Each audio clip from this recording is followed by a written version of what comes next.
शांति।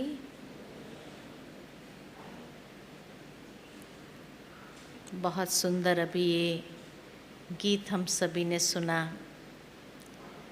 कि समय का पंछी उड़ता जाए। समय मनुष्य जीवन के अंदर बहुत बड़ी महत्वपूर्ण भूमिका निभाता है, क्योंकि समय के बारे में बहुत कुछ कहा हुआ है दुनिया में। आज मैनेजमेंट में भी सबसे महत्वपूर्ण विषय अगर हो गया है तो वो है टाइम मैनेजमेंट। लोग समय को मैनेज करना चाहते हैं, लेकिन बिना समय को समझे, समय को समझे तो सही, क्योंकि समय का संकेत क्या है।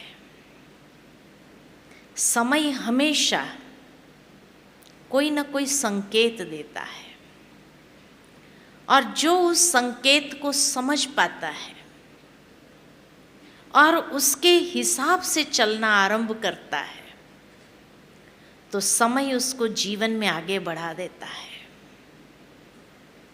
इसीलिए दुनिया में समय के विषय में बहुत कुछ कहा हुआ है, और खासकर लोग यही कहते हैं कि समय बड़ा बलवान है, समय के आगे मनुष्य का जोर नहीं चलता है। समय वास्तव में समय प्रति समय हमें जो संकेत देता है उसको समझना आवश्यक है। जीवन में कभी भी कोई घटना घटती है, कोई परिस्थिति आती है, कोई समस्या आती है, तो वो समस्या, परिस्थिति या घटना या समय हमसे एक प्रति उत्तर की मांग करती है।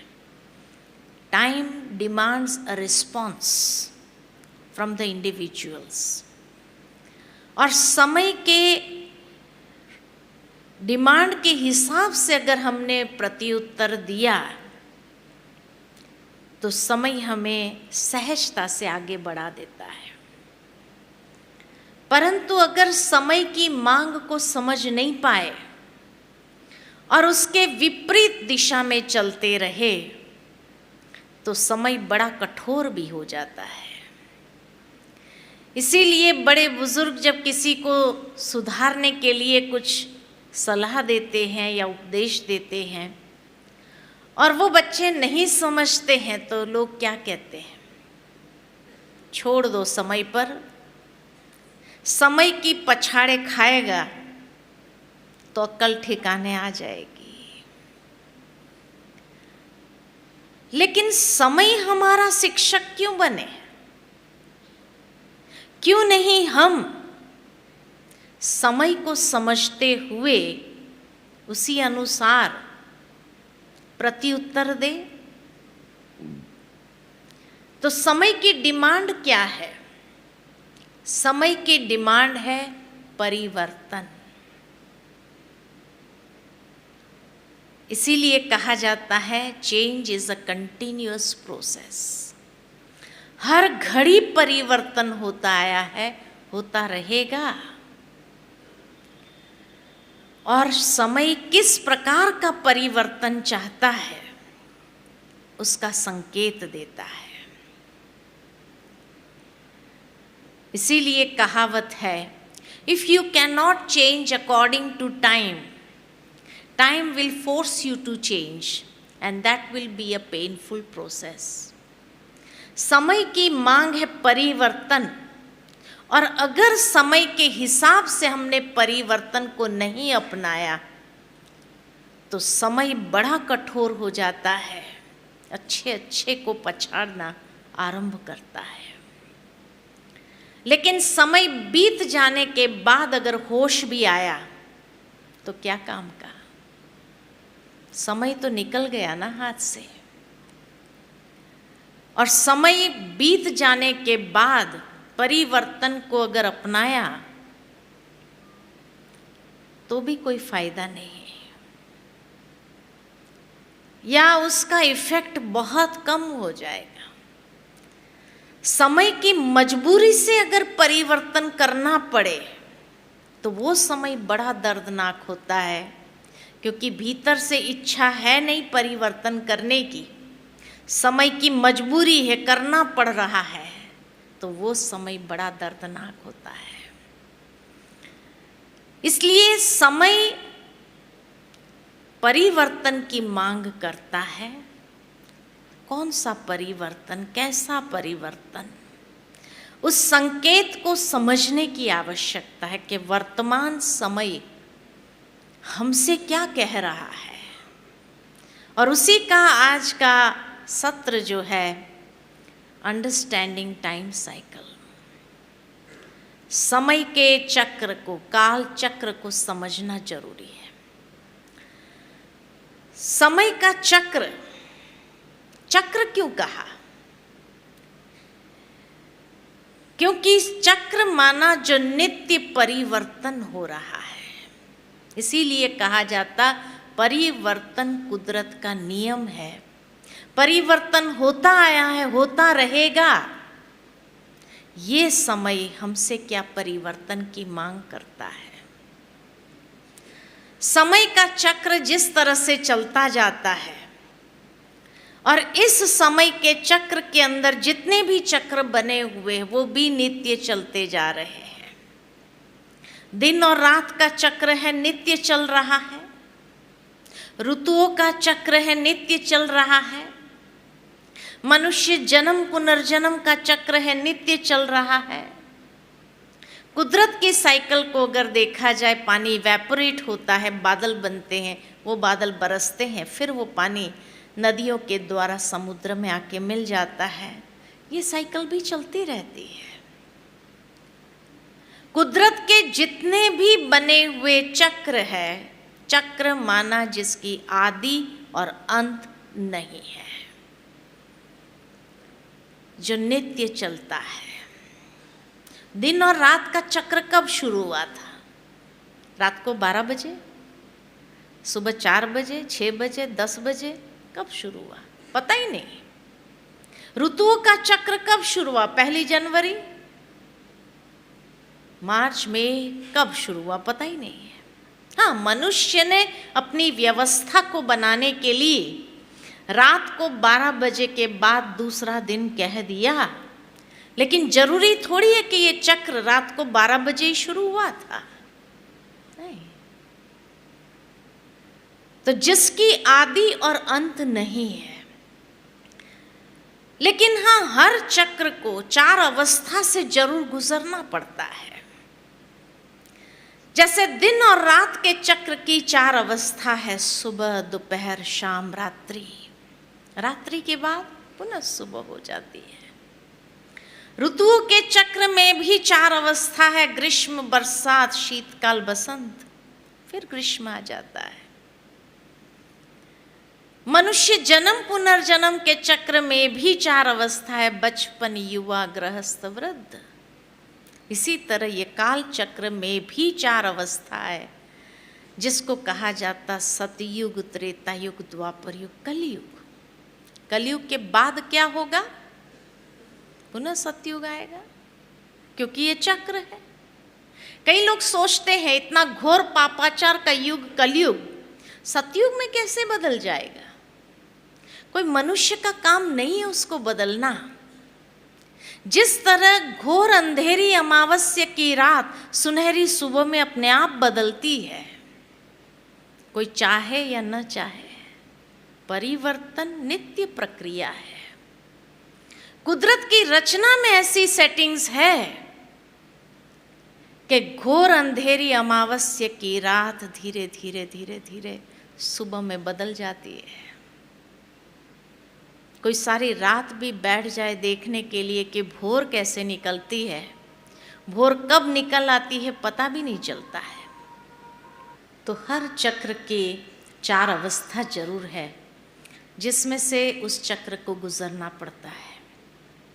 लेकिन ये भी है कि हर चक्र की एक अवधि जरूर है, एक ड्यूरेशन पीरियड है। जिसमें उसको वो साइकिल कंप्लीट करनी होती है। जैसे दिन और रात के चक्र की अवधि है 24 घंटा, उसी में ही ये साइकिल कंप्लीट हो जाता है। ऋतुओं के चक्र की अवधि है 1 साल, उसमें ये साइकिल कंप्लीट हो जाता है। ऐसे एक काल चक्र की अवधि है 5000 साल। परंतु जब ये 5000 साल सुनते हैं तो कई लोगों के मन में कई प्रश्न आ जाते हैं कि 5000 कहाँ से आया। शास्त्रों में तो एक एक युग लाखों साल के लिखे हैं, अब 5000 कैसे कहते हैं? और क्या सबूत है कि ये चक्र 5000 साल का है? कई प्रश्न आते हैं। लेकिन मैं अगर ये पूछूं कि लाखों साल का एक एक युग है, उसका कोई सबूत है? तो कैसे स्वीकार कर लिया कि लाखों साल का एक एक युग है? 5000 का सबूत है हमारे पास।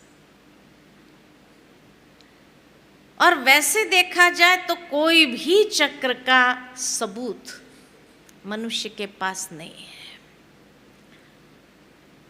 24 घंटे का चक्र है, कहाँ से आए? जिसने भी कैलकुलेट किया, 60 सेकंड की 1 मिनट बनाई, 60 मिनट का 1 घंटा बनाया, और ऐसे ये दिन और रात के चक्र को 24 घंटे में बांट दिया और हमने स्वीकार कर लिया। कभी कोई प्रश्न किया कि ये 60 फिगर किस बेसिस पर आया? नहीं। अगर 100 सेकंड की 1 मिनट या 100 मिनट का 1 घंटा बनाते थे तो नहीं चलता था क्या? चलता ही था, घंटे कम हो जाते थे। वो ड्यूरेशन तो उतना ही रहना था, चाहे उसको डिवाइड करे 60 सेकंड्स मिनट, 60 मिनट्स और 24 घंटे। 100 सेकंड में करो, 50 सेकंड की 1 मिनट करो, नहीं चलता था क्या? चलता ही था। घंटे कम हो जाते थे या जास्ती हो जाते थे, वो ड्यूरेशन तो उतना ही रहना था। लेकिन ये 60 फिगर किस बेसिस पर आया? कभी प्रश्न नहीं किया, स्वीकार कर लिया। और हमने अपने जीवन को उस 24 घंटे के हिसाब से ढाल दिया। साल का चक्र अगर देखा जाए तो साल में कितने दिन होते हैं? कितने दिन होते हैं? 365 दिन। किसने कहा? मॉडर्न साइंस ने कहा कि पृथ्वी को 365 दिन लगते हैं चक्कर लगाने में। और हमने स्वीकार कर लिया कि मॉडर्न साइंस तो कभी झूठ बोल नहीं सकता है, कैलकुलेशन पर है।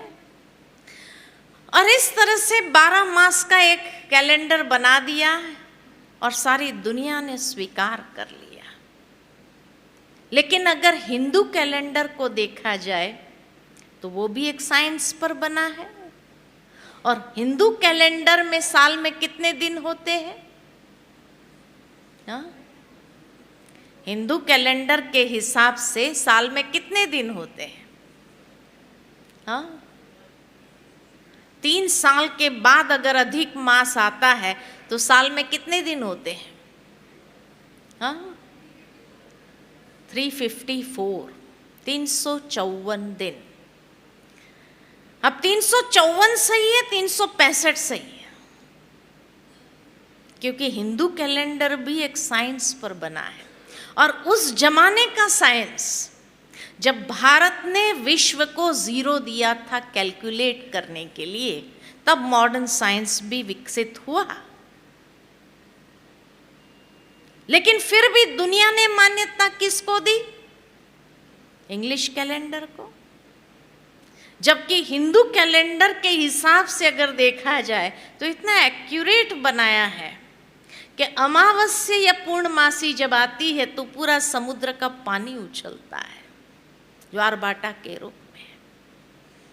आज भी सूर्य ग्रहण, चंद्र ग्रहण आदि जो भी कैलकुलेशन है, जितना एक्यूरेट हिंदू कैलेंडर के हिसाब से होता है उतना और किसी कैलेंडर से नहीं होता है। भारतवासियों ने दोनों कैलेंडर रखा है। दुनिया का कारोबार इंग्लिश कैलेंडर पर और अपना त्योहार मुहूर्त जो निकालना हिंदू कैलेंडर पर। ये तो नहीं कहा कि इंग्लिश कैलेंडर सही है, मॉडर्न साइंस के आधार पर बेस्ड है, इसीलिए हिंदू कैलेंडर को फाड़ के फेंक दो। कहा क्या? नहीं। और ये भी नहीं कहते हिंदू कैलेंडर सही है तो इंग्लिश कैलेंडर को फाड़ के फेंक दो। नहीं, दोनों कैलेंडर लेकर चल रहे हैं। सही कौन सा है पता नहीं, दोनों ही सही है, दोनों ही सही है।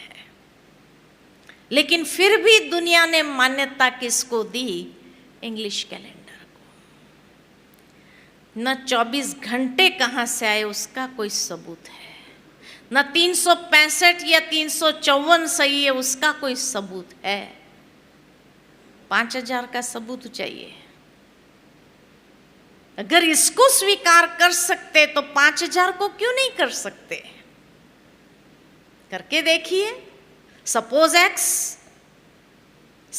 x इज इक्वल टू 5000, फिर सारा थियरम कैलकुलेट करें, आ जाएगा आंसर, है कि नहीं? वैसे 5000 का वर्णन सभी धर्म पुस्तकों में किया गया है। हिंदू धर्म शास्त्र के हिसाब से अगर देखा जाए तो महाभारत युद्ध को हुए कितने साल हुए? कितने साल हुए? 5000 साल। और उस महाभारत के अंतिम पर्व में ये बात आती है कि जब घर घर में महाभारत हो जाए तब समझना महाभारत काल पुनः आ गया।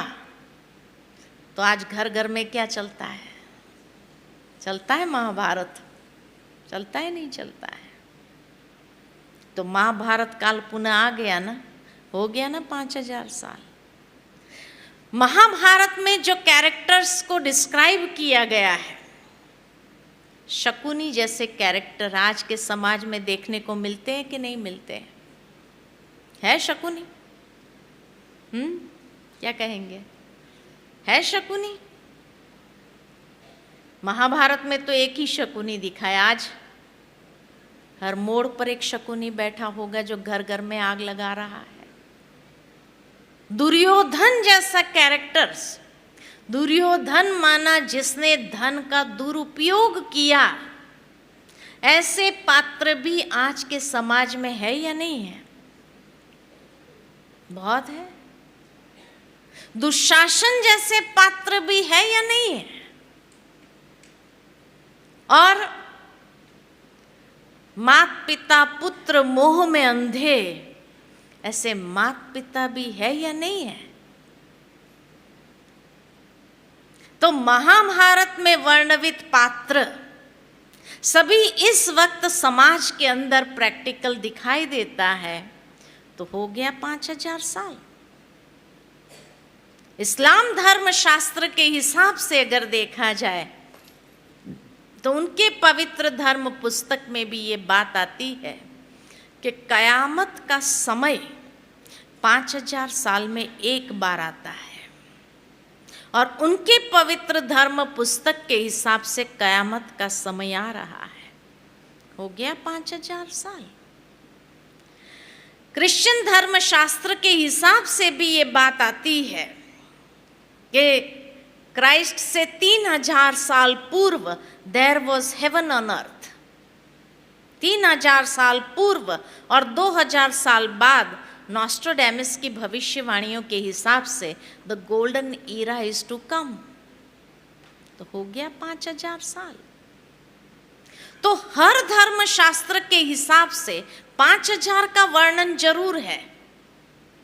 मायन कैलेंडर मायन संस्कृति का 2012 की साल में टीवी के ऊपर बहुत चला भारत के अंदर। डेट भी दे दिया था उन्होंने, तो 21 दिसंबर 2012 को दुनिया ख़त्म हो जाएगी, है ना। कई लोग हमें पूछते थे आकर के, बहन जी आप लोगों का क्या कहना है, 2012 में दुनिया ख़त्म हो जाएगी, है? उसी साल मेरा मैक्सिको जाना हुआ था और मुझे पता नहीं था, लेकिन उसी स्थान पर जाना हुआ था जहाँ ये मायन खंडर था। तो जो गाइड हमें दिखाने के लिए ले गया वो मायन संस्कृति का था, मायन वंशज था। वो सारा हमें दिखा रहा था। दिखाते दिखाते मैंने उसको सवाल पूछा कि आप लोग कहते हैं 2012 21 दिसंबर को दुनिया ख़त्म हो जाएगी, सही है? तो उसने कहा हमने ऐसे कहा ही नहीं। मैंने कहा हमारे इंडिया में तो टीवी पर बहुत आ रहा है, 21 दिसंबर बड़ा हाईलाइट हो रहा है, दुनिया ख़त्म हो जाएंगी। तो उसने कहा ये तो फिल्म बनाने वालों ने इतना हाईलाइट कर दिया है, बाकी हमने ऐसा नहीं कहा। तो मैंने कहा कुछ तो कहा होगा, नहीं तो ऐसे ही कैसे फिल्म बनाने वालों ने डेट भी दे दिया।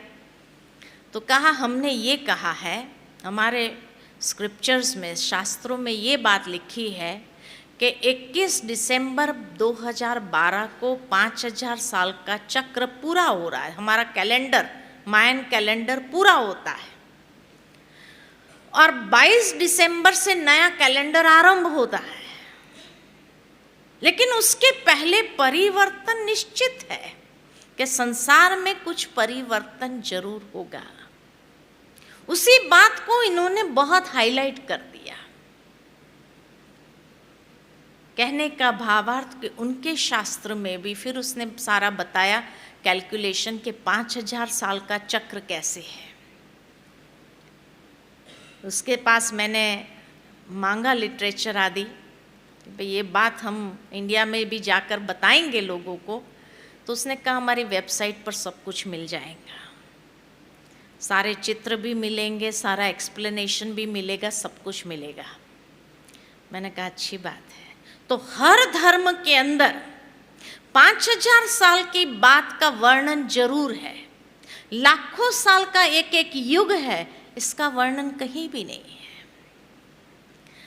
अब ये 5000 साल का चक्र कैसे चलता है, कई बार कई लोग हमसे पूछते हैं कि फिर आर्कियोलॉजी वाले जो कहते हैं कि ये पत्थर करोड़ों साल पुराना है, वो सही है कि गलत है? वो भी सही है। जिस तरह एक दिन और रात का चक्र 24 घंटे का है, लेकिन ऐसे दिन और रात का चक्र कितनी बार घूम चुका, 2015 साल से हम गिनती करते आए, लेकिन उसके पहले भी दिन और रात का चक्र चलता था या नहीं चलता था? चलता था। हमने गिनती नहीं किया तो क्या हुआ? ठीक इसी तरह एक काल चक्र 5000 साल का है, लेकिन ऐसे 5000 साल का काल चक्र इस पृथ्वी के ऊपर कितनी बार घूम चुका है? अनगिनत बार। तो पृथ्वी तो करोड़ों साल पुरानी है ही ना, तो पत्थर मिलेंगे उसमें कौन सी बड़ी बात है? इसीलिए आर्कियोलॉजी वाले भी सही है और ब्रह्मा कुमारीज की फिलॉसफी के आधार पर अगर देखा जाए तो 5000 साल का एक काल चक्र ये भी सही है। ये 5000 साल का काल चक्र किस तरह चलता है उसको दिखाया गया है स्वास्तिका के रूप में। स्वास्तिका हर शुभ कार्य के लिए लगाया जाता है। स्वास्तिका का मतलब है सुअस्ति। सुअस्ति, सु यानी शुभ, अस्ति यानी जो है, जो सदा ही शुभ है। यानी ये काल चक्र की हर घड़ी सदा ही शुभ है, कोई घड़ी बुरी है ही नहीं। इसीलिए गीता के सार में भगवान ने यही कहा कि हे अर्जुन, जो हुआ वो भी अच्छा, जो हो रहा है वो भी अच्छा, और जो होने वाला है वो भी बहुत अच्छा। तुम निश्चिंत रहो, नथिंग इज बैड। तीनों घड़ी अच्छी है, जो बीत चुकी वो भी अच्छी है, जो चल रही है वो भी अच्छी है, और जो आने वाली है वो भी बहुत अच्छी है। तुम निश्चिंत रहो, बुरा कुछ है ही नहीं इस संसार के अंदर, कोई घड़ी बुरी है ही नहीं। लेकिन तब कई बार कई लोग हमसे कहते हैं कि बहन जी, कोई कोई घड़ियों को देख करके हमें लगता है ये तो बहुत बुरा हो गया, ऐसा तो किसी के साथ नहीं होना चाहिए, उसको अच्छा कैसे समझा जाए। मुझे याद आता है कि एक बार एक भाई थे, उनका कार एक्सीडेंट हुआ, दोनों पैर फ्रैक्चर हो गए, हॉस्पिटल में थे। जब हमें पता चला तो सोचा मिल के आते हैं। जब हम गए, काफ़ी लोग वहाँ थे, अब जाएंगे तो क्या कहेंगे, सहानुभूति के कुछ शब्द कहेंगे। तो हमने उस भाई से कहा भगवान को याद करो, सब ठीक हो जाएगा। उसको इतना गुस्सा आया कि भगवान का नाम नहीं लो मेरे सामने, भगवान बहुत बुरा है, सबका बुरा करता है। आश्चर्य लगा, क्योंकि कोई नास्तिक नहीं बोल रहा था, भगवान में आस्था रखने वाला बोल रहा था, इसलिए आश्चर्य लग रहा था। बार बार उसके मुख से एक ही बात निकल रही थी कि बहन जी, मैंने किसी का बुरा नहीं किया, फिर मेरे साथ ऐसा क्यों हुआ। अरे एक फ्रैक्चर हुआ है, थोड़े दिन में ठीक हो जाओगे, चलना आरंभ कर दोगे, जान तो बच गई। लेकिन उसको ये बात हजम नहीं हो रही थी, मेरे साथ ही ऐसा क्यों, मेरे साथ ही ऐसा क्यों। आखिर हमें महसूस होने लगा जितना ज़्यादा देर यहाँ खड़े रहेंगे ये भाई का गुस्सा बढ़ता जाएगा, इसलिए बेटर है कि हम बाहर निकल जाएं। तो हम धीरे धीरे सरकते हुए बाहर निकलने लगे। उसकी पत्नी ने देखा तो वो तुरंत आई हमारे पास में और कहने लगी, बहन जी कुछ उल्टा सीधा कह दिया हो तो आप क्षमा कर देना। मैंने कहा एक बात जाननी थी कि भाई तो भगवान में आस्था रखते हैं, एक कार एक्सीडेंट क्या हुआ जो इतना भगवान के ऊपर नाराज होकर के बोल रहे हैं। तो कहा ऐसी बात नहीं है। फिर कैसी बात है? तो उसने बताया वो कोई लायंस का या रोटरी का गवर्नर था और हमेशा समाज के लिए बहुत अच्छा काम करते थे। अब उसका टेन्योर पूरा हो रहा है और जब टेन्योर पूरा होता है तो कोई इंटरनेशनल गैदरिंग होती है, उसको उस गैदरिंग में जाना था और उस गैदरिंग में उसका सम्मान होना था, उसको अवार्ड मिलना था। लेकिन 10 दिन पहले उसको यह कार एक्सीडेंट हो गया। अब 10 दिन के अंदर तो ठीक होके नहीं जा सकता, दोनों पैर फ्रैक्चर थे, कैसे ठीक होकर के जा सकता है। तो इसलिए बार बार उसके सामने वही दृश्य आ रहे थे कि अरे इतने बड़े बड़े दुनिया भर से लोग वहाँ आएंगे, उन सब के बीच में मेरा सम्मान होता था, मुझे अवार्ड मिलता था और अब कुछ भी नहीं मिलेगा। ये मौका मेरे जीवन के लिए एक बहुत बड़ा गर्व था और अब कुछ भी नहीं। इसलिए उसको गुस्सा आ रहा था कि बहन जी मैंने कर्म किया, फल लेने का समय आया तो भगवान ने मेरे हाथ से फल क्यों छीन लिया। हमारे सामने सामने किसी ने उसको कह दिया भगवान को क्यों गाली देता है, कर्म का हिसाब किताब भी तो हर एक का अपना होता है, वो तो भोगना ही पड़ता है। उसको और गुस्सा आया कि कर्म का हिसाब किताब मैं कहाँ मना करता हूँ, लेकिन वहां से आने के बाद भगवान हिसाब किताब नहीं ले सकता था, पहले ही लेना था। अब उसको कैसे समझाएं। आखिर हम तो वहां से चले गए। 8-10 दिन के बाद गुरुवार का दिन था, सोचा चलो बाबा को अब भोग लगा है, भाई के लिए भोग ले जाते हैं, हो सकता है भाई की मानसिक स्थिति ठीक हुई हो। तो जब हम गए तो और कोई नहीं थे, वो और उसकी पत्नी 2 ही थे। जैसे ही हमको देखा तो कहने लगा आओ बहन जी आओ, देखो भगवान जो करता है ना अच्छा ही करता है। क्या हुआ? तो उसने न्यूज़पेपर उठाकर दिखा, जिस फ्लाइट में मैं जाने वाला था वो फ्लाइट क्रैश हो गया, सारे लोग खत्म हो गए। और फिर इतनी अच्छी अच्छी बातें करने लगा, कहने लगा कि बहन जी अगर मैं उसी फ्लाइट में जाता, ये छोटा सा एक्सीडेंट नहीं होता था ना तो उसी फ्लाइट में होता था, अवार्ड तो मिलना ही नहीं था, जीवन भी चला जाता था। लेकिन क्योंकि मैंने किसी का बुरा नहीं किया ना, इसीलिए मेरे साथ ऐसा हुआ। 10 दिन पहले यही सवाल करा था, मेरे साथ ही ऐसे क्यों हुआ, मेरे साथ ही ऐसा क्यों हुआ, और अभी खुद ही जवाब देता है क्योंकि मैंने किसी का बुरा नहीं किया था, इसीलिए मेरे साथ ही ऐसा हुआ कि ये छोटा सा एक्सीडेंट करके भगवान ने मुझे रोक लिया।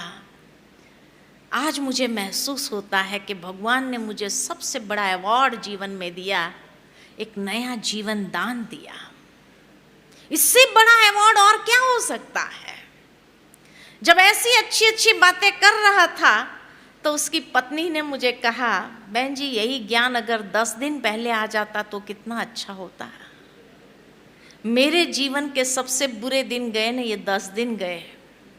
न जाने भगवान को तो कितनी गाली दी है, लेकिन जो आता था भगवान का नाम लेता था उसके ऊपर भी गुस्सा निकाल देते थे।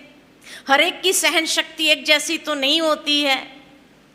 कई बार तो संबंध खराब होने जैसी स्थिति हो जाती थी, एक एक को बाहर ले जाकर मुझे हाथ जोड़कर माफ़ी मांगनी पड़ती थी। वो बहन ने कहा, जिंदगी में मैंने अपने कर्मों के लिए इतनी माफ़ी किसी से नहीं मांगी जितना इसके कर्मों के लिए मांगनी पड़ी। मेरे जीवन के सबसे बुरे दिन ये 10 दिन गए, इतना स्ट्रेस में गया क्या बताऊं। तो ये ज्ञान पहले क्यों नहीं आता है। मैंने कहा समय का शुक्र करो कि समय ने 10 दिन के अंदर पर्दा खोल दिया कि क्या अच्छा समाया हुआ था। कई घटनाएं जीवन में ऐसी घटती है कि समय एक साल के बाद पर्दा खोलता है, वो साल कैसा जाता है। साल के बाद जब समय का पर्दा उठता है तो यही कहते हैं, अच्छा हुआ था ऐसा हुआ तो, नहीं तो आज पता नहीं क्या हो जाता, कहते हैं ना। तो पहले ही कह दो। अगर ये गीता के महावाक्य को अप्लाई करना आ जाए जीवन के अंदर तो फ्रस्ट्रेशन होगा। जो हुआ वो अच्छा, जो हो रहा है वो अच्छा, जो होने वाला है वो बहुत अच्छा। ये बात अगर अप्लाई करना आ जाए वक्त पर तो फ्रस्ट्रेशन होगा, स्ट्रेस होगा, गुस्सा आएगा, चिड़चिड़ापन आएगा, तनाव होगा, नहीं होगा। जो हुआ अच्छा ही हुआ। न किसी के साथ संबंध खराब होगा, न फ्रस्ट्रेशन आएगा, न गुस्सा आएगा, न तनाव होगा, कुछ भी नहीं होगा। गीता के ये महावाक्य कितने सालों पहले कहे हुए हैं। घरों में हमारे पास ये गीता सार लिखा हुआ होगा, लेकिन जीवन में उसको प्रैक्टिकली अप्लाई करना नहीं आता है। इसलिए जीवन में कई बातें हजम नहीं कर पाते हैं। बाकी अगर ये बात हजम हो जाए, और ये काल चक्र हमें यही सिखाना चाहता है कि जीवन की हर घड़ी अच्छे से अच्छी ही है, बुरा कुछ है ही नहीं। हमें चिंता करने की आवश्यकता नहीं। Have patience, wait for time. समय जब पर्दा उठाएगा तब पता चलेगा कि क्या कल्याण समाया हुआ है। क्यों हम एकदम इम्पेशेंट होकर के, एकदम अधीर्य होकर के रिएक्ट करना आरंभ करते हैं। तो काल चक्र हमें क्या कहता है। इस काल चक्र को दिखाया गया है स्वास्तिका के रूप में। क्लॉकवाइज चलता है। सतयुग, त्रेता युग, द्वापर युग, कल युग। कब शुरू हुआ ये चक्र पता नहीं। जैसे दिन और रात का चक्र कब शुरू हुआ मालूम नहीं, लेकिन उसका पहला पहर सुबह को माना जाता है। ठीक इसी तरह ये काल चक्र कब शुरू हुआ पता नहीं, लेकिन उसका पहला पहर सतयुग को माना जाता है, जहां संपूर्ण सत्यता थी, जहां स्वास्तिका का हाथ राइट हैंड साइड पर इस पोजीशन में, यानी आशीर्वाद, जहां हर आत्मा ब्लेसेड सोल के रूप में थी, ईश्वर से वरदान प्राप्त की हुई स्थिति में थी। वो दुनिया कैसी थी, उस दुनिया के लिए दिखाया गया है कि उसी को ही दूसरे शब्द में सूर्यवंश कहा जाता है, कि जैसे सूर्य की कला कम जास्ती नहीं होती, ऐसे आत्माओं की कला भी कम जास्ती नहीं होती है, संपूर्ण है, सतो प्रधान है। इसी युग के लिए बाइबल में एक बहुत सुंदर लाइन आती है जेनेसिस चैप्टर 1 में, कि परमात्मा ने जब ये पहला पहर बनाया था तो कैसा था। तो उसमें लिखा है कि God made man in his own image, परमात्मा ने मनुष्य को अपनी कृति में बनाया था, कि जिस तरह परमात्मा संपूर्ण है ऐसे उसकी प्रथम कृति भी संपूर्ण थी। किसको बनाया? गॉड मेड मैन, क्योंकि सतयुग से पहले कलयुग था, कलयुग में मनुष्य थे, तो God made man in his own image, जिसको गॉड्स एंड गॉडेसेस के रूप में हम पूजा करते हैं, भगवान भगवतियों के रूप में पूजा जाता है। उसी बात को हिंदू धर्म में भी कहा हुआ है कि नर ऐसी करनी करे जो नर नारायण बने। कलयुग में नर है, सतयुग में नारायण है, तो नर ऐसी करनी करे जो नर नारायण बने, नारी ऐसी करनी करे जो श्री लक्ष्मी बने। नर से सो नारायण, नारी से सो श्री लक्ष्मी। उसी बात को गुरु नानक देव ने बहुत सुंदर कहा है कि मनुष्य से देवता किए करत न लागी वार, कि भगवान को मनुष्य से देव बनाने में देर नहीं लगती है। तो हर धर्म में किसी न किसी रूप से यह चक्र का संकेत जरूर है कि कलयुग से ट्रांसफॉर्मेशन सतयुग की ओर कैसे होता है और वो दुनिया कैसे बनती है, वो बात को दर्शाया गया है। उस बात को सिर्फ हम रिलेट नहीं कर पाए या समझ नहीं पाए। उसी दुनिया के लिए बहुत सुंदर वर्णन है कि वो दुनिया कैसी थी, तो जहाँ शेर और गाय घाट पर पानी पीते थे, ऐसी पवित्र दुनिया थी। सोचो जब एनिमल्स में इतनी हार्मनी हो तो उस समय के मनुष्य कितने डिवाइन होंगे, कितने श्रेष्ठ होंगे, पवित्र होंगे, जहाँ संपूर्ण सुख शांति व्याप्त थी और समृद्धि ऐसी थी कि दूध घी की नदियां बहती थी। हर आत्मा अपने समृद्ध स्थिति में थे। पवित्र आत्माएं ऊपर से नीचे उतरती है, कोई न कोई देवी या देवता का रूप धारण कर लेती है। ऐसी एक पवित्र दुनिया थी, सत्यता की दुनिया थी, जहां असत्यता का नामो निशान नहीं था। प्रकृति, पशु और मनुष्य तीनों हार्मनी में जीते थे। ऐसी सात्विक दुनिया कितनी सुंदर, जिसको हर धर्म में किसी ने स्वर्ग कहा, वैकुंठ कहा, बहिष्ठ कहा, जन्नत कहा, पैराडाइज कहा, हेवन कहा, एटलांटिस कहा। हर धर्म में जिसका गायन आता है, इतनी सुंदर वो दुनिया थी। लेकिन जैसे जैसे समय बीतता गया, सृष्टि नाटक का दूसरा भाग आया, जिसको कहा जाता है त्रेता युग, जहां आत्माओं की कला कम हो गई।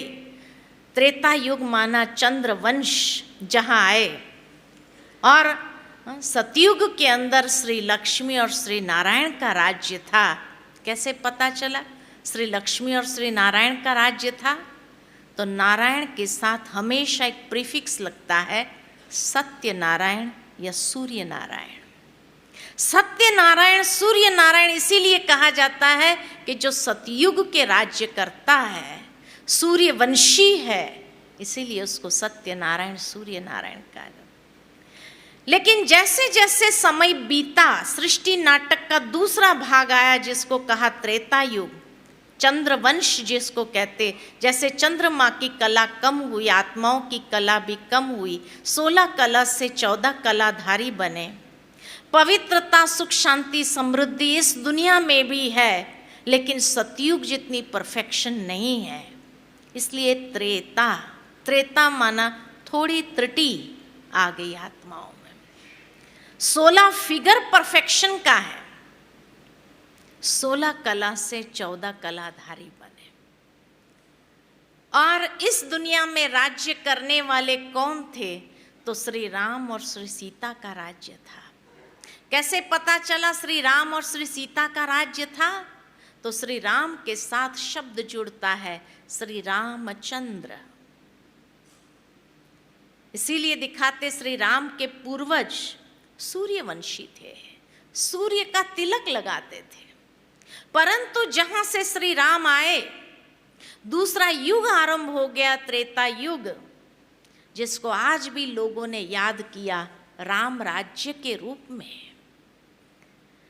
राम राज्य का स्वप्न देखा कि चलो सतयुग जितनी परफेक्शन न ला सके हम भारत में, लेकिन कम से कम राम राज्य जैसा तो बनाए, जहां सुखी था राजा, सुखी थी प्रजा, सुखी था सारा संसार। लेकिन वो भी एक स्वप्न ही रह गया। कई लोग हमसे प्रश्न करते हैं कि देवताओं ने ऐसे कौन से कर्म किए जो 2 कला कम हो गई? कोई कर्म की बात नहीं है, संसार एक नियम में चलता है। और वो नियम है, जैसे विज्ञान के अंदर थर्मोडायनेमिक्स का सेकंड प्रिंसिपल है लॉ ऑफ एंट्रोपी, जिसको डिफाइन किया गया है कि everything moves from an organised to a disorganised stage. हर चीज पहले सुव्यवस्थित होती है, परिवर्तन होकर के अव्यवस्थित होती है। मकान नया होता है, पुराना अपने आप बनता है, खंडर बनाया नहीं जाता है, बन जाता है। कोई भी चीज ऊपर से नीचे अपने आप गिरती है, नीचे से ऊपर उसको चढ़ाना पड़ता है, अपने आप नहीं जाता है। ऊपर से नीचे की ओर आना स्वाभाविक है। कोई भी चीज सदा काल एक ही स्थिति में नहीं रहती है। संपूर्ण खिला हुआ चंद्रमा पूर्णमासी कितना दिन रहता है? एक घड़ी। दूसरी घड़ी से फिर उसकी अमावस्या की ओर यात्रा चलने लग पड़ती है, और अमावस्या में कितनी देर? एक घड़ी। फिर पूर्णमासी की ओर उसकी यात्रा प्रारंभ हो जाती है। Change is a continuous process. परिवर्तन एक नित्य प्रक्रिया है, और उसी नियम के अनुसार ये देवी देवताएं भी धीरे धीरे धीरे धीरे जो संपूर्णता में थे, अपूर्णता की ओर उनकी यात्रा चलने लग पड़ती है। और इस तरह से संसार का तीसरा भाग आता है, जिसको कहा द्वापुर। द्वापुर यानी जहां से 2 पुर आरंभ हो गया। सत्य माना एकता, एक धर्म, एक राज्य, एक मत, एक भाषा, एकता की दुनिया है। लेकिन जैसे ही द्वापुर आया, द्वापुर 2 पुर आरंभ हो गया। सत्य के साथ असत्य मिक्स होने लगा। स्वास्तिका का हाथ जो आशीर्वाद की पोजीशन में था, द्वापर युग में इस पोजीशन में आ गया, लेफ्ट हैंड साइड, इस पोजीशन में। यानी मांगना आरंभ किया हमने। किससे मांगना आरंभ किया? परमात्मा से। क्योंकि सत्य के साथ जैसे ही असत्य मिक्स होने लगा तो मतभेद हुआ। मतभेद के साथ साथ कलह क्लेश हुआ, और कलह क्लेश आरंभ होने से दुख अशांति बढ़ने लगी। और तब कहा गया, दुख में सिमरण सब करे, सुख में करे न कोई। अगर सुख में करे तो दुख काहे को होए। यानी सतयुग और त्रेता युग जो संपूर्ण सुख का पीरियड था, उस वक्त भगवान को किसी ने याद नहीं किया, इसीलिए संसार में दुख आया। अगर उस समय सतयुग और त्रेता युग में भगवान को याद करते थे तो दुख काहे को आता था। तो दुख आने का कारण भी परमात्मा की विस्मृति हो गई, भूल गए। अब परमात्मा का परिचय किसी के पास नहीं। 2 युग तक तो याद करने की आवश्यकता ही महसूस नहीं हुई। तो जब किसी के पास परिचय ही नहीं है तो किसको भगवान माने? तो जैसे आजकल की दुनिया के अंदर कई संतों के भी मंदिर बनाए जाते हैं। अगर मनुष्य से पूछा जाए कि ये संत तो हमारे जैसे इंसान ही तो थे, फिर उसके मंदिर क्यों बनाए जाते हैं, तो क्या कहते हैं? क्या कहते हैं? संतों के मंदिर क्यों बनाए जाते हैं? क्यों बनाया जाता है? कहते हैं हमसे तो वो श्रेष्ठ थे, इसलिए मंदिर बनाए जाते थे। हमसे वो श्रेष्ठ थे, पूजनीय थे, इसलिए मंदिर बनाए गए। ठीक इसी तरह जो द्वापर युग में आत्माएं आ गई, उनसे श्रेष्ठ पूजनीय कौन था? सतयुग और त्रेता युग के देवी देवताएं। तो भगवान का परिचय नहीं था, तो उन देवी देवताओं को ही परमात्मा मान करके उनकी पूजा आरंभ कर दी। और इस तरह से देखा जाता कि जो मनुष्य एक श्रेष्ठ स्थिति में थे, वो जैसे जैसे द्वापर युग में आए, दुख शांति महसूस हुई, देह अभिमान के वश हुए, तो जो उनके पूर्वज हो गए पूजनीय, उनके ही मंदिर बना करके पूजा करने लग पड़े। क्योंकि इस संसार में बुराइयों ने अपना घर आरंभ कर दिया, अपना स्थान लेना शुरू कर दिया, और उसमें भी देह अभिमान अहंकार। उसी वक्त में शास्त्रों का निर्माण हुआ, मंदिर बनाए गए, पूजा पाठ की रीत रस्म रिवाज आरंभ हुए, और इस तरह भारत में भक्ति मार्ग आरंभ होता है, भक्ति मार्ग शुरू होता है। लेकिन भारत से बाहर दुनिया के अंदर क्या हुआ? तो दुनिया के अंदर कुछ महान आत्माओं का अवतरण होता है कि जिसने कहा कि हम परमात्मा के पैगंबर हैं, पैगाम लेकर के आए हैं। तो भारत से बाहर 3 महान धर्म पिताएं आते हैं, ईश्वर का पैगाम लेकर के। पैगंबर, उन्होंने कभी अपने आप को भगवान नहीं कहा, हमेशा यही कहा हम भगवान का पैगाम लेकर के आए। सबसे पहले इब्राहिम आए, जिसने इस्लाम धर्म की स्थापना की। उसके बाद महात्मा बुद्ध आए, जिसने बौद्ध धर्म की स्थापना की। और उसके बाद क्राइस्ट आए, जिसने क्रिश्चियन धर्म की स्थापना की। तो भारत में भक्ति मार्ग आरंभ हुआ, देवी देवताओं की पूजा आरंभ हो गई। भगवान का परिचय किसी के पास नहीं था। और इन लोगों ने भी कहा हम परमात्मा का पैगाम लेकर के आए। और इसलिए कोई भी धर्म को अगर देखा जाए तो कोई भी धर्म के असली सिद्धांत एक जैसे ही होते हैं। कोई धर्म हमें बुराई करना नहीं सिखाता, कोई धर्म हमें बुरे कर्म करना नहीं सिखाता है, पाप करना नहीं सिखाता है। असली हर धर्म के सिद्धांत एक जैसे हैं। फिर ये धर्म अलग अलग क्यों हो गए? क्योंकि ये महान आत्माएं जिस समाज में गए थे, उस समाज में उन्होंने कुछ बातें देखी और उन बातों के हिसाब से उन्होंने कुछ प्रचार आरंभ किए। वो प्रचार अलग अलग थे, इसलिए ये बंटवारा हो गया, मेरा धर्म तेरा धर्म। बाकी धर्म तो अच्छा ही सिखाता है, धर्म कभी किसी को बुराई सिखाता नहीं है, बुरा आचरण नहीं सिखाता है। लेकिन इन लोगों के जो प्रचार थे वो अलग अलग थे। जैसे जहां इब्राहिम गए थे उस समाज की व्यवस्था कैसी थी, तो उस समाज में मनुष्य जीवन के लिए कोई सिद्धांत नहीं थे, तो उन्होंने जीवन जीने के सिद्धांत दिए जो आज भी उनके पवित्र धर्म पुस्तक में लिखे हैं। लेकिन अफसोस उस समाज के लोगों ने उस बात को समझा नहीं। इसी तरह महात्मा बुद्ध जहां गए थे वहां उन्होंने दो बातें देखी जिस पर उन्होंने अपने प्रचार किए। कौन सी दो बातें? पहली बात यही देखी कि मनुष्य जीवन में दया नाम की चीज नहीं है, और दूसरी बात देखी कि मनुष्य के कर्म भ्रष्ट होने लगे हैं। तब उन्होंने अपने प्रचार में यही कहा, दया ही धर्म है, दया धर्म का मूल है। प्राणी मात्र के प्रति दया भाव रखो और कर्म अच्छे करो, कर्म ही धर्म है। कर्म का प्रचार किया, कर्म को अच्छा करने का प्रचार किया। ये महात्मा बुद्ध की टीचिंग्स रही।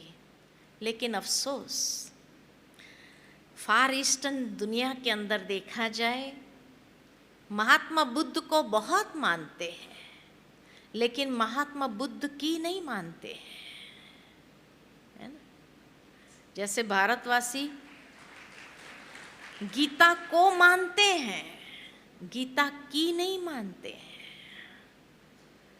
ऐसे गली गली में महात्मा बुद्ध के मंदिर जरूर मिलेंगे लेकिन महात्मा बुद्ध की शिक्षाओं को नहीं मानते हैं। आज भी अगर कोई भी चाइनीज कॉन्टिनेंटल रेस्टोरेंट में चले जाओ, क्या खाते हैं लोग? क्या खाते हैं? क्या खाते हैं? जो दुनिया के कोई नहीं खाते ना, वो ये लोग खाते हैं, है ना? आप सोचेंगे बहन जी को कैसे पता? कुछ समय पहले मेरा हांगकांग चाइना तरफ जाना हुआ था, और जैसे बम्बई की चौपाटी बहुत मशहूर है, ऐसे हांगकांग की चौपाटी भी बहुत मशहूर थी एक समय में। अभी नहीं मिलेगा आपको वहाँ पर, लेकिन एक समय में थी। तो मेरा एक कार्यक्रम था आइलैंड पर, तो गाड़ी पार्क करके हम बोट लेना था, तो 10 मिनट उस चौपाटी से गुजरना पड़ा। तो 10 मिनट जब उस चौपाटी से गुजरे तो वहाँ का जो नज़ारा देखा मुझे कभी भूलता नहीं है। कहाँ देखा, लंबे लंबे रंग बेरंगी सांप लटक रहे थे, है ना? उसको तवे पर रख के फ्राई किया जा रहा है, लोग बड़े चाव से खाते। चाइना में लोग घर में खाना नहीं बनाते, इसलिए उनका किचन जो है बहुत छोटा होता है। घर में फ्लैट जो होता है, रूम्स अच्छे होते लेकिन किचन सबसे छोटा, एक पेंट्री जैसा होता है, खाली चाय कॉफ़ी बनाने के लिए, क्योंकि खाना वो घर में बनाते नहीं हैं, बाहर ही खाते हैं। तो लोग खास खाने के लिए बाहर जाते हैं तो चाव से खाते हैं। कहाँ देखा तो बड़े बड़े खेखड़े तले जा रहे थे, कहाँ देखा तो बिच्छू की सब्जी बनाई जा रही थी, कहाँ देखा तो कॉकरोच की चटनी पीसी जा रही थी। तो तब मुझे महसूस हुआ कि महात्मा बुद्ध ने क्यों प्रचार किया था कि प्राणी मात्र के प्रति दया भाव रखो, लेकिन अफसोस ये लोगों ने समझा ही नहीं, है ना? और आज तो इंटरनेट के माध्यम से आप सारी दुनिया के अंदर देख सकते हैं। ताइवान के अंदर कहा जाता, मनुष्य के बच्चे को, 10 दिन के 15 दिन के बच्चों को होटल वालों को बेचा जाता है $2000 में, और वो छोटे से बच्चे को किस तरह बेक किया जाता है, फ्राई किया जाता है। और आज मनुष्य ऐसा हैवान बन गया है, प्राणी मात्र के प्रति तो दया भाव है ही नहीं, लेकिन मनुष्य अपने बच्चे को खाने में भी हिचकिचाता नहीं है। ह्यूमन राइट्स की बात करते हैं, ये बच्चों के ह्यूमन राइट्स कहाँ गए? क्या उनको जीने का अधिकार नहीं है? तो महात्मा बुद्ध को मानते हैं, महात्मा बुद्ध की नहीं मानते हैं। और इसी तरह जहाँ जीसस गए थे, उस समाज की व्यवस्था कैसी थी? उन्होंने भी 2 बातों को देखा जिस पर उन्होंने अपने प्रचार किए। कौन सी 2 बातें देखी? कि मनुष्य जीवन में इतनी नफरत है, मनुष्य को मनुष्य के प्रति नफरत है। और दूसरी बात देखी कि मनुष्य जीवन में इतना झूठ व्याप्त हो गया है। तब इन्हीं 2 बातों पर उसने प्रचार आरंभ किया कि प्रेम ईश्वर है, सत्य ईश्वर है। प्रेम और सत्य को ईश्वर के बराबर का दर्जा दे दिया, ये 2 वैल्यूज को। लेकिन अफसोस, उस समाज के लोगों ने इस बात को समझा नहीं और प्रेम और सत्यता का संदेश देने वाले क्राइस्ट के साथ क्या किया, उसी को क्रॉस पर चढ़ा दिया। कितना नफरतपूर्ण व्यवहार करके उसको क्रॉस पर चढ़ाया गया। सारी दुनिया के सामने ये प्रत्यक्ष कर दिया कि हम अपने धर्म पिता को नहीं बख्शते हैं तो बाकी किसको बख्शेंगे, है ना। और इसलिए जहाँ पर भी गए थे मर्चेंट्स के हिसाब से दुनिया में, लेकिन वहाँ जाने के बाद झूठ और नफरत के बीज बोए और उस देश का सारा राज्य अपने हाथ में ले लिया। और राज्य देने वक्त क्या किया, डिवाइड एंड रूल पॉलिसी, नफरत के बीज बोए, देश के टुकड़े किए, नॉर्थ साउथ कहाँ, ईस्ट वेस्ट कहाँ, 2 देश ही बना डाले हैं। और नफरत के बीज ऐसे बोए जो कोई बात पर समाधान ही नहीं होता है, क्योंकि कारण हो तब तो निवारण हो, कारण ही नहीं तो निवारण कहाँ से होगा। और इस तरह से ये संसार आगे बढ़ता गया। सृष्टि नाटक का चौथा भाग आया, जिसको कहा कलह क्लेश वाला युग, जहां स्वास्तिका का हाथ ऊपर उठता है। हर प्रकार की बुराई अपनी चरम सीमा को प्राप्त कर लेती है। अति धर्म भ्रष्ट, अति कर्म भ्रष्ट, अति अत्याचार, अति पापाचार, अति दुराचार, अति भ्रष्टाचार, हर प्रकार की अति हो जाती है। ऐसा जब अति का समय आता है तो उस अति के समय में परमात्मा को भी तो आना पड़ेगा। यदा यदा ही धर्मस्य, तो हर युग में आने की बात नहीं है। जब अति का समय होता है तब परमात्मा इस संसार में अवतरित होते हैं। इसलिए इस दुनिया को कहा जाता है रावण राज्य। जहां राम राज्य था वहां रावण राज्य नहीं था, और आज जहां रावण राज्य है वहां राम राज्य नहीं है। इसको रावण राज्य क्यों कहा जाता है? क्योंकि रावण कहा जाता है कि कोई असुर नहीं था, ब्राह्मण था, ऊंची जाति का था।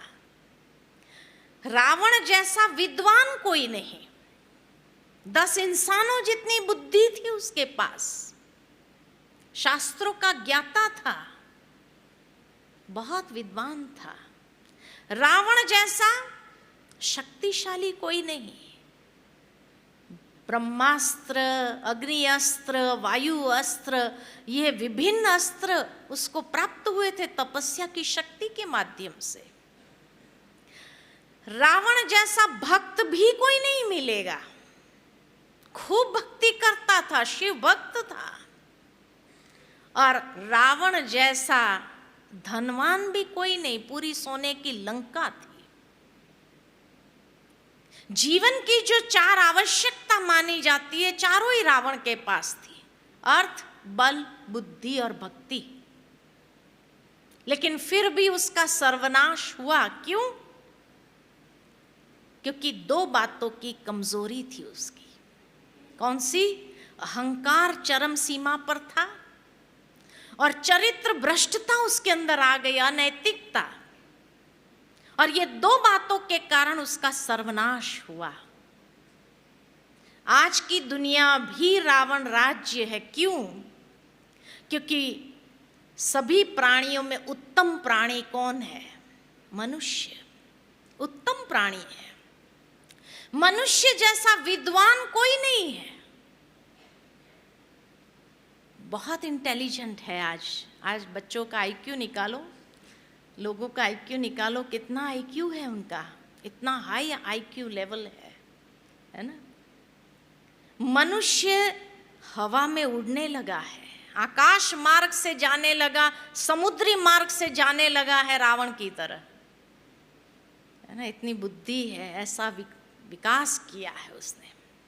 मनुष्य जैसा शक्तिशाली कोई नहीं। मिसाइल पावर है, अग्नि अस्त्र, वायु अस्त्र, पृथ्वी अस्त्र, ब्रह्मास्त्र, मिसाइल्स के नाम है, जो मनुष्य ने भी अपनी तपस्या से उसको बनाया है। मनुष्य जैसा भक्त भी कोई नहीं मिलेगा। गली गली में मंदिर है, एक ही गली में कितने मंदिर मिलेंगे। खूब भक्ति कर रहा है, और मनुष्य जैसा धनवान भी कोई नहीं। रात्रि के समय में अगर बड़े शहरों का नजारा देखा जाए तो सोने की लंका से कम चमकदार भी नहीं है। पॉम्प एंड ग्लैमर की दुनिया है ना। हवाई जहाज से नीचे देखो तो जैसे सोने की दुनिया चमक रही हो पूरी, ऐसा नजारा दिखाई देता है। तो इसलिए कहा आज मनुष्य के पास भी चारों ही शक्ति है, अर्थ, बल, बुद्धि और भक्ति। लेकिन फिर भी मनुष्य किस ओर आगे बढ़ रहा है? अपने ही सर्वनाश की ओर। क्यों? क्योंकि आज मनुष्य जीवन में भी दो बातों की कमजोरी आ गई। अहंकार चरम सीमा पर है और चरित्र भ्रष्टता आ गई है, अनैतिकता। और जब ऐसी स्थिति आ जाती है दुनिया के अंदर तो मनुष्य भी अपने सर्वनाश की ओर आगे बढ़ रहा है। इसलिए कहा ये रावण राज्य है। जब राम राज्य था तब रावण राज्य नहीं था, और जब रावण राज्य है तो राम राज्य कहीं नहीं दिखाई देगा। इसी समय की बात है। लोगों ने इस बात को जोड़ दिया, जहाँ राम था वहाँ रावण था, जहाँ कृष्ण था वहाँ कंस था। अरे नहीं, एक ही समय में दिन और रात नहीं हो सकता, एक ही स्थान पर नहीं हो सकता है। जब दिन है तो रात नहीं, रात है तो दिन नहीं। इसी तरह जब देव है तो असुर नहीं, असुर है तो देव नहीं है। और आज आसुरी वृत्तियां जिस तरह से व्यापक है तो दैवी वृत्तियां नहीं है, संसार के अंदर समाप्त हो गई है। इसलिए समय की पुकार है, दैवी वृत्तियों को जागृत करो। ऐसा जब समय आ जाता है जहां हर इंसान अपने आप को बंधन में महसूस करता है, और हर प्रकार का बंधन आज दिखाई देता है। किसी को व्यसनों का बंधन है, बुराइयों का बंधन है, बुरी आदतों का शिकार बनता जा रहा है। मनुष्य अपनी वास्तविकता को भूल चुका है और इसीलिए गुलाम बन गया है। कर्मेंद्रिय का गुलाम नहीं खाली, लेकिन विकारों का गुलाम बन गया है। और इन विकारों के गुलामी के कारण उसकी जीवन के अंदर जो विकृति आ गई है, जो चेहरे से विकृति नजर आती है, आसुरी वृत्ति आ गई है ना। जब खुद का परिचय नहीं, खुदा का परिचय नहीं, तो परमात्मा को भी कहाँ ढूंढ रहा है? कहाँ देखो तो नदियों की पूजा कर रहा है, कहाँ देखो तो सूर्य की पूजा कर रहा है, कहाँ देखो तो वृक्षों की पूजा कर रहा है, कहाँ देखो तो जानवरों की पूजा। किस किस की पूजा करने लग गया? ऐसा जब हाल हो जाता है, ये है अधर्म की चरम सीमा। न खुद को जानता है, न खुदा को जानता है कि आखिर परमात्मा कौन है।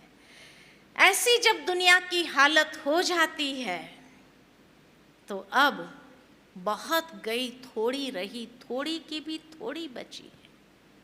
अब ये संसार परिवर्तन की प्रक्रिया से गुजर रहा है। लेकिन जब ये बात कहते हैं तो लोग क्या कहते हैं? नहीं नहीं, अभी तो कलयुग बच्चा है। 4,32,000 में से खाली 40,000 साल पूरे हुए हैं। अभी तो कितने लाखों साल का बाकी है समय।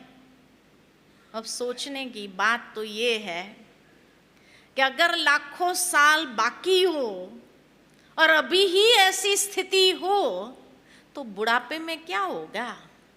बचपन में ही ऐसी स्थिति हो तो बुढ़ापे में क्या होगा इस कलयुग का? इसलिए अब कलयुग बच्चा नहीं है, अब थोड़ा सा बचा है, अब थोड़ा सा बचा है। ज्यादा समय नहीं है, बहुत गई, थोड़ी रही, थोड़ी की भी थोड़ी है। वो कवि प्रदीप जी का गीत याद आता है, देख तेरे संसार की हालत क्या हो गई भगवान, कितना बदल गया इंसान, है ना। दूसरा एक गीत भी याद आता है, श्री रामचंद्र कह गए सिया से, क्या कह गए? ऐसा कलयुग आएगा जहां क्या नहीं होगा उसका वर्णन किया गया है कि कलयुग के अंतिम चरणों में किस प्रकार के लक्षण होंगे समाज के अंदर मनुष्य के, वो सारा डिस्क्राइब किया है। गरुड़ पुराण में जो कलयुग के अति के लक्षण दिखाए हैं वो सब तो प्रैक्टिकल में दिखाई दे रहे हैं। तो अब कलयुग बच्चा कहाँ है? थोड़ा सा बचा है। लेकिन तब कई बार कई लोग हमसे सवाल करते हैं, बहन जी फिर कितना समय बाकी है? अगर भगवान आपको सारा ज्ञान दे रहा है तो ये भी बताया होगा कि अभी कितना समय बाकी है। आता है ना ये प्रश्न? जानना चाहेंगे कितना समय बाकी है? जानना चाहेंगे? फिर डर तो नहीं जाएंगे? डर तो नहीं जाएंगे? हम यही कहते हैं कि भगवान ने हमें सारा ज्ञान दिया, लेकिन ये बहुत अच्छा काम किया जो डेट नहीं बताई कि कब ये दुनिया खत्म होने वाली। क्यों? अगर किसी को कहा जाए कि तुम्हारे पास 24 घंटा है, 24 घंटे के बाद तुम मर जाओगे, तो पहले ही मर जाए शायद। इतना, और उसको कहे 24 घंटा है, जितना भगवान का नाम लेना चाहो ले लो, कितना ले सकेगा? गॉड कॉन्शियस नहीं हो सकता, टाइम कॉन्शियस जरूर हो जाएगा। कितना समय बाकी है, कितना समय बाकी, कितना समय बाकी है। उसको कहो चलो तू भगवान का नाम नहीं ले सकता है, तेरे पास जो कुछ भी है दान करके पुण्य तो कमा ले। कितना दान कर सकेगा? ये भी नहीं कर सकता है, क्योंकि अगर 24 घंटे के बाद नहीं मरा तो समय पर भरोसा नहीं है ना। तो न भगवान का नाम ले सकता है, न दान पुण्य कर सकता है, कुछ नहीं कर सकेगा। इसलिए भगवान ने भी हमें टाइम नहीं बताया कितना टाइम बचा है, खाली इतना जरूर कहा बहुत गई थोड़ी रही, थोड़ी की भी थोड़ी है। अब ज्यादा वक्त नहीं है। अब दुनिया के वैज्ञानिक लोग भी चिंतित हो रहे हैं। जिस तरह से पोल्यूशन बढ़ता जा रहा है, ग्रीन हाउस इफेक्ट हो रही है, ओजोन लेयर्स के होल्स बढ़ते जा रहे हैं। कहा जाता है कि ऑस्ट्रेलिया खंड जितना होल हो गया है ओजोन लेयर में, जिस कारण सूर्य की डायरेक्ट रोशनी पृथ्वी पर आ रही है। ग्लोबल वार्मिंग जिस तरह से हो रहा है, वैज्ञानिक लोग इतने चिंतित हैं कि अब ये दुनिया को किस तरह बचाया जाए, उनके पास कोई माध्यम नहीं है। ऑक्सीजन का सोर्स कटता जा रहा है। हमारा एक कार्यक्रम था देहरादून में, फॉरेस्ट डिपार्टमेंट में, तो जब वहाँ गए तो वो म्यूज़ियम दिखाने हमें ले चले, फॉरेस्ट की म्यूज़ियम पूरी हिस्ट्री बताने लगे। लास्ट में मैंने उनसे पूछा कि जिस तरह पॉपुलेशन एक्सप्लोजन हो रहा है, ये पॉपुलेशन को जीवित रहने के लिए कितना % फॉरेस्ट होने चाहिए? तो उन्होंने कहा कम से कम 33% फॉरेस्ट होने चाहिए। मैंने पूछा अभी कितने % फॉरेस्ट है? तो कहा ऑन पेपर 14%, प्रैक्टिकल में 11%, और ये भी अगर 9% हो गया ना तो ह्यूमन सर्वाइवल इज इम्पॉसिबल, क्योंकि रात्रि के समय में जब पेड़ पौधे भी ऑक्सीजन खींचते हैं तो आधी रात के बाद खाली 2% ऑक्सीजन रह जाता है। इसीलिए तो साइलेंट अटैक, अस्थमा अटैक, रात्रि के ऑक्सीजन नहीं है। अब 11 से 9 होने में कितना समय लगेगा? लाखों साल लगेगा? नहीं। इसलिए कहा बहुत गई थोड़ी रही, थोड़ी की भी थोड़ी बची है। अब ज्यादा वक्त नहीं है। जिस तरह प्राकृतिक असंतुलन की स्थिति आ गई है और इस कारण से बड़े पैमाने पर भूकंप आ रहे हैं, ज्वालामुखी फट रही है, सुनामी लहरें उठ रही है, चक्रवात तूफान आ रहे हैं। और जो मिसाइल्स बनाए हुए रखने के लिए तो नहीं बनाए हैं ना, सारे कंप्यूटराइज कंट्रोल है, एक बटन दबाने की देरी पर आ गया है। अब जो व्यक्ति सारा समय वो कंप्यूटर के पास बैठता है देखने के लिए कि कहीं से मिसाइल आया कि नहीं हमारी एयर स्पेस में, अगर घर में कभी झगड़ा हुआ या उस व्यक्ति को सिजोफ्रेनिक अटैक आया तो क्या करेगा? हाँ, सोचेगा दबा दो बटन, खत्म करो खेल, मरो और मारो सब, कितनी देर लगेगी? इसीलिए कहावत है, नर चाहत कुछ और होवत कुछ और, मैन प्रपोजेस गॉड डिस्पोज। अभी भगवान ये संसार को, ये समय को, कलयुगी सृष्टि को डिस्पोज करना चाहते हैं। क्या आप नहीं चाहते हैं कलयुग डिस्पोज हो और सतयुग आए? हाँ, चाहते हैं या नहीं चाहते? इसी जागृति के, इसी अवेकनिंग के लिए तो ये कॉन्फ्रेंस का आयोजन किया गया कि कम से कम आप समय के विषय में समझो कि ये समय क्या कह रहा है, क्या संकेत दे रहा है।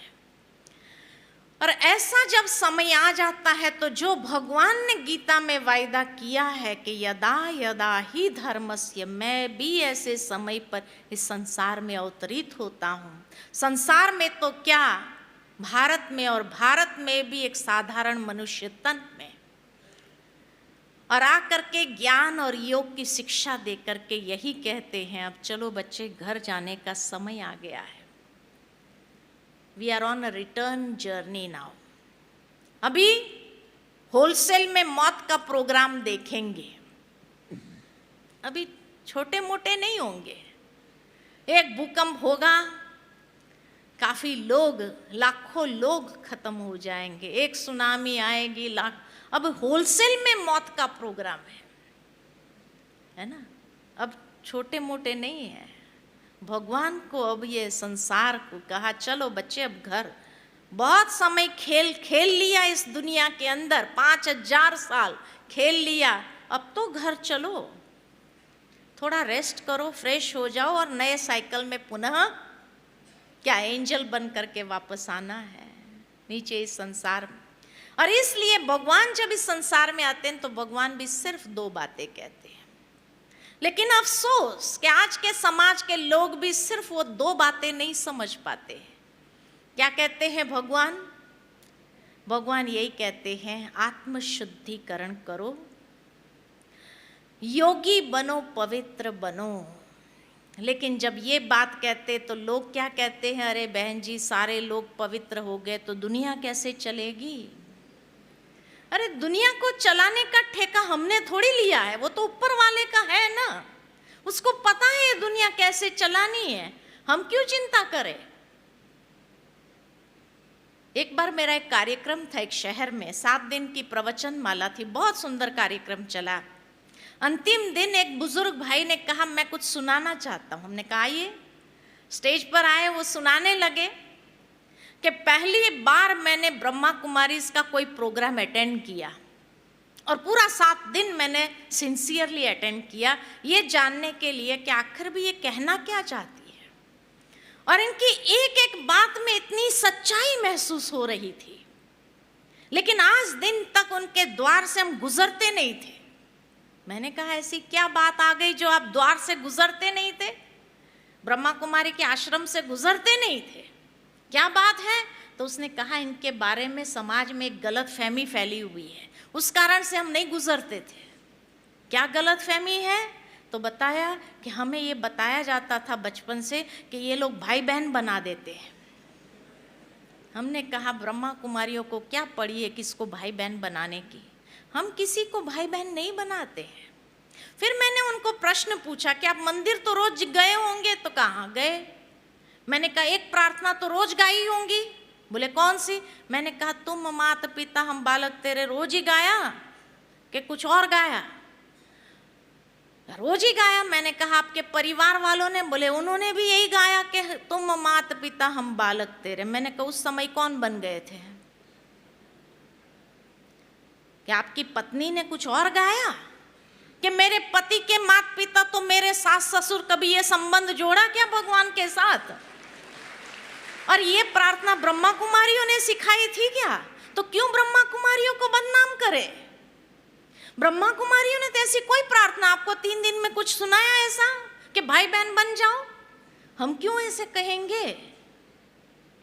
हमने कभी किसी को नहीं कहा। हाँ, परमात्मा का संदेश जरूर देते हैं, करना न करना आपके ऊपर है।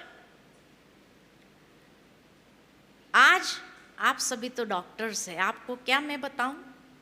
नंबर 1 पर जो बीमारी चल रही है, कौन सी चल रही है दुनिया में? हाँ, एड्स, जिसका कोई इलाज नहीं है। समय भी संकेत दे रहा है कि आत्म संयम को धारण करो। समय का संकेत है, ये ब्रह्मा कुमारियां नहीं कह रही है। फिर भी मनुष्य विपरीत दिशा में चल रहा है, तो किस ओर आगे बढ़ रहा है? उस बीमारी का शिकार होता जा रहा है। आज समय का दूसरा संकेत है कि न्यूज़पेपर तो हर रोज पढ़ते हैं, एक खबर हर रोज आती है, कामेशु क्रोधेशु मनुष्य के कृत्य रोज आते हैं ना, छपते हैं। प्रैक्टिकल में कितने रेप केसेस होते हैं, छपते कितने हैं? 1-2। आपका विवेक क्या कहता, आने वाले समय में ये कृत्य बढ़ेंगे या कम होंगे? क्या कहता है आपका विवेक? बढ़ेंगे या कम होंगे? उस समय आत्मरक्षा का साधन क्या है?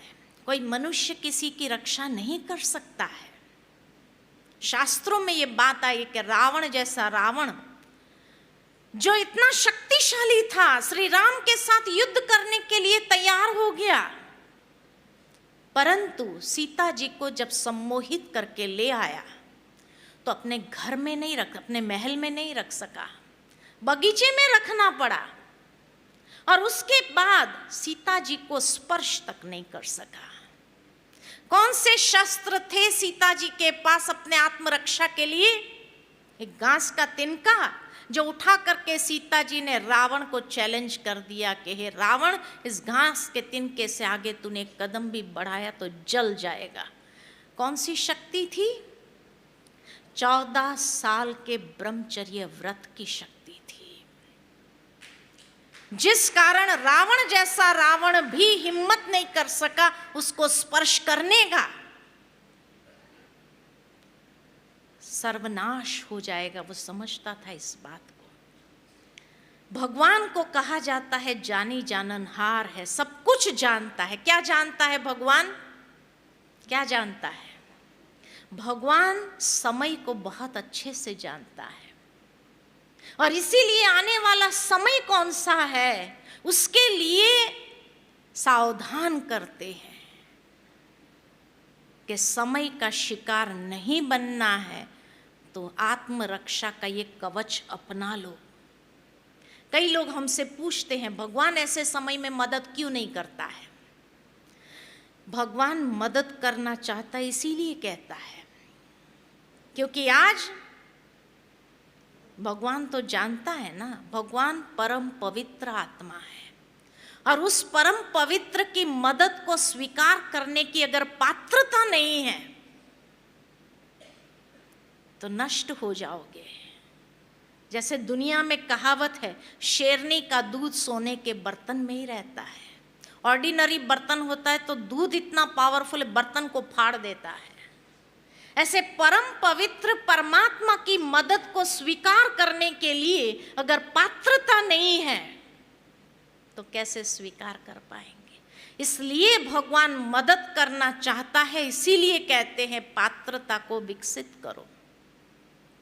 कई लोग हमें कहते हैं कि ब्रह्मा कुमारियां अपनी वृत्ति को सप्रेस क्यों करती है? सप्रेस नहीं करते हैं हम लोग। हर बात को यथार्थ समझ करके हमने जीवन में उसको अपनाया है। अगर जो व्यक्ति सप्रेस करता है ना, तो आप सब अनुभवी है, पागल हो जाता है, वो इम्बैलेंस हो जाता है, केमिकल इम्बैलेंस होने लगता है, सप्रेस किया होगा तो। लेकिन आज कोई भी ब्रह्मा कुमारी आपको एबनॉर्मल नजर आए? हाँ, जिसका केमिकल इम्बैलेंस हो, ऐसा नजर आया? नहीं, क्यों? क्योंकि सप्रेस नहीं किया है, हर बात को यथार्थ समझ करके किया है। कई लोग हमें पूछते हैं क्या प्रूफ है कि पवित्र विधि से ये दुनिया चल सकती है? अरे आज से 2000 साल पहले जीसस का जन्म कैसे हुआ था? अगर एक वर्जिन मेरी बिना किसी भोग बल के जीसस को जन्म दे सकती है, 2000 साल पहले की बात है ना, उसको तो किसी ने भ्रष्टाचार नहीं कहा, अननेचुरल नहीं कहा। जीसस को, मदर मेरी को आज भी लोग पूछते हैं। 2000 साल पहले की बात है।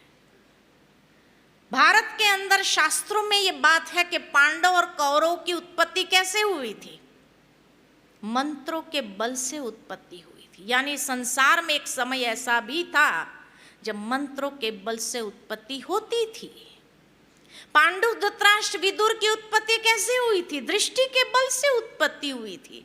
श्री कृष्ण की उत्पत्ति कैसे हुई? योगेश्वर जिसको कहा, योग बल से उत्पत्ति हुई। यानी ये बात तो सच्चाई है कि संसार में समय प्रति समय उत्पत्ति का रहस्य भी बदलता रहा है, सदा काल एक जैसे नहीं चला है। और आज तो मॉडर्न साइंस भी कहने लगा है। मैं एयरपोर्ट पर थी और उस समय एक डिस्कवरी चैनल में देख रही थी, बहुत लेटेस्ट कुछ साइंस का ये रिसर्च हुआ है कि नारी अपने आप में सक्षम है। मेडिकल रिसर्च था जो डिस्कवरी चैनल पर दिखाया जा रहा था, और मैं बड़े आश्चर्य से, कितना प्रैक्टिकल है वो मुझे मालूम नहीं है, लेकिन जो मैंने देखा वो मैं आपको बता रही हूँ कि उस रिसर्च रिपोर्ट में यही बताया कि नारी अपने आप में सक्षम है उत्पत्ति करने के लिए। उसको किसी व्यक्ति की आवश्यकता नहीं है, उसके बोन मैरो में ही स्पर्म तैयार होते हैं। ये मेडिकल साइंस का रिसर्च है। कितना है, कैसे है, ये मैं नहीं जानती हूँ, ये आप लोग मेरे से ज़्यादा जानते हैं। और इसीलिए जब नारी अपने आप में सक्षम है तो ये आने वाला समय बताएगा, आने वाला समय बताएगा। कई लोग कहते हैं कि हम इस बात को कैसे माने कि कलयुग के बाद जो सतयुगी सृष्टि होगी उसमें पवित्र विधि से उत्पत्ति होगी। कोई प्रूफ हो तो बताइए। भगवान जानते थे ये कलयुगी मनुष्य हर बात में प्रूफ जरूर मांगेंगे, इसलिए आज भी उसने नेचर के अंदर एक पक्षी को रखा है जो पवित्र विधि से उत्पत्ति करता है। मोर का पक्षी पवित्र विधि से उत्पत्ति करता है, और इसीलिए श्री कृष्ण के ताज में मोर का पंख सुशोभित है। यह कोई डेकोरेशन के लिए नहीं लगाया गया है, डेकोरेशन के लिए नहीं है। ये श्री कृष्ण ने भी सम्मान दिया है कि जितनी परम पवित्र श्री कृष्ण की आत्मा है उतना ही पवित्र ये पक्षी कलयुग में भी है। हाँ, आजकल का साइंस, इंटरनेट के द्वारा आप देखेंगे कि हाँ, मोर भी अभी भोग बल का इस्तेमाल करता है। लेकिन मैं बहुत सुंदर किसी व्यक्ति से बात कर रही थी तो उस समय उसने मुझे बताया, बहुत अच्छी बात बताई कि कौन सा मोर भोग बल को प्रयोग करता है। तो कहा जिस मोर का बच्चा यानी जो एग है उसको गर्माहट देने के लिए हैन, जो मुर्गी जो उसके ऊपर अंडे पर बैठती है और उसमें अगर, क्योंकि दोनों का एक जैसे ही लगता है जब छोटा होता है, और जिस अंडे को मुर्गी की गर्माहट मिलती है वो संस्कार मिलते हैं, गर्भ संस्कार। जिस मुर्गी को के द्वारा उस एग को मिलता है गर्माहट, तो उसके अंदर वो मुर्गी के संस्कार आ जाते हैं। वही मोर भोग बल का इस्तेमाल करते हैं, बाकी जो नेचुरल रूप में जन्म लिया है वो कभी भोग बल का इस्तेमाल नहीं करता है। तो इसीलिए ये भी एक रिसर्च है। परमात्मा अभी जो समय का संकेत दे रहा है, योगी बनो, पवित्र बनो। करना न करना आपके ऊपर है, किस्मत आपके हाथ में है। किस्मत कैसे बनती है पता है? कई बार आपको ब्रह्मा कुमारी भाई बहनों ने निमंत्रण दिया, चलो माउंट आबू, चलो माउंट आबू। हर बार आपने क्या कहा? बहन जी जब ऊपर वाले की मर्जी होगी तो पहुंच जाएंगे। अभी जो आए किसकी मर्जी से आए? अपनी मर्जी से, ऊपर वाले की मर्जी से। आप लोग में कई ऐसे हैं जो आने वाले नहीं थे, किसी और की टिकट पर आ गए, और जो आने वाले थे लास्ट मोमेंट कैंसिल हो गए, है ना। तो ऊपर वाले की मर्जी हुई तभी पहुंचे ना। अब यहाँ से जाएंगे तो किसकी मर्जी पर चलेंगे? अब आपकी मर्जी होगी। The ball is in your court, right. तो ये है परिवर्तन, समय की पुकार, परिवर्तन। समय की मांग को समझो और परिवर्तन की प्रक्रिया को अपनाओ। जैसे शिवानी बहन ने कहा, बटरफ्लाई बन जाओ, अभी उड़ने का समय आया, एंजल बन जाओ, ठीक है ना। अच्छा, ओम शांति।